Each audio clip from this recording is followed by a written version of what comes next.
Salutations, humain. T'en as pas ras-le-bol de me prendre en vidéo? Oui, toi, là, petit bipède doté d'un pouce préhenseur. Je te rappelle que mes confrères et moi devons prendre le contrôle du monde. Toi et ton espèce, vous nous diffusez sur internet, nous autres chats, êtres surpuissants étant vénérés, sans demander notre avis. Vous ne savez pas, mais en faisant ça, vous contribuez à la destruction de la Terre et tous ses habitants. Vous êtes fiers de ce que vous faites à la planète? Sachez que toutes vos activités sur internet et tous vos outils numériques polluent énormément. C'est ce qu'on appelle la pollution numérique. La pollution numérique vient de la fabrication des équipements et de la consommation énergétique d'Internet. Cette pollution est répartie selon 3 facteurs. Les terminaux, 47%, les infrastructures, 28%, et les data centers, 25%. En effet, le numérique émet 4% des gaz à effet de serre dans le monde en 2019, et sa consommation s'accroît de 9% par an. En fait, si Internet était un pays, il serait le 6e pays le plus polluant. L'usage quotidien de vos outils numériques représente aujourd'hui 55% de la pollution. En effet, plus de la moitié de la population sur Terre utilise Internet. Lorsque vous faites une recherche sur Google, 7 grammes de CO2 sont rejetés dans l'atmosphère. Et pour un simple mail, 20 grammes. Imaginez donc, 50 milliards de courriels envoyés chaque jour revient à 10 milliards de tonnes de rejets en CO2. Et c'est encore pire pour la vidéo en ligne.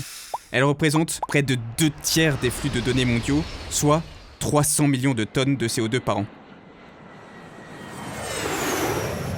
Passons maintenant à la fabrication des équipements numériques que vous utilisez et qui représentent 45% de la pollution numérique.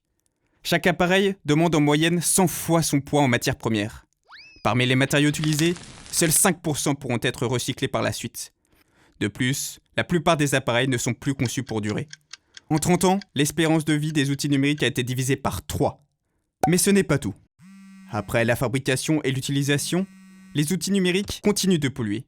En 2015, il faut compter plus de 46 millions de tonnes de déchets technologiques dans le monde, dont un quart causé par l'Europe. Cette pollution est due au non-recyclage des équipements et à la non-gestion des déchets. Vous l'avez compris, la pollution numérique est un problème grave à l'heure actuelle. Mais il existe plusieurs gestes simples à adopter pour diminuer notre impact écologique. Commençons par le web en général. Pensez à taper des mots-clés précis dans votre moteur de recherche, à ajouter en favori les sites que vous consultez, à optimiser et utiliser votre historique régulièrement. Pour les mails, un seul mot d'ordre, faire le tri. Entre pièces jointes, spam et autres newsletters sans intérêt, il y a de quoi faire. Veillez à envoyer vos messages uniquement aux personnes réellement concernées. Qui dit mail ou autre activité sur Internet dit appareil électronique. Au-delà d'un certain laps de temps, il est recommandé d'éteindre, voire de débrancher vos dispositifs. Préférez le Wi-Fi à la 4G, dans la mesure du possible. Désactivez-les sans oublier le Bluetooth si vous ne vous en servez pas. Optimisez vos espaces de stockage en valorisant vos propres supports physiques. Utilisez vos disques durs et clés USB plutôt que le cloud, qui fonctionne grâce au data center. Il est également préférable de n'acheter des objets qu'en fonction de ses besoins.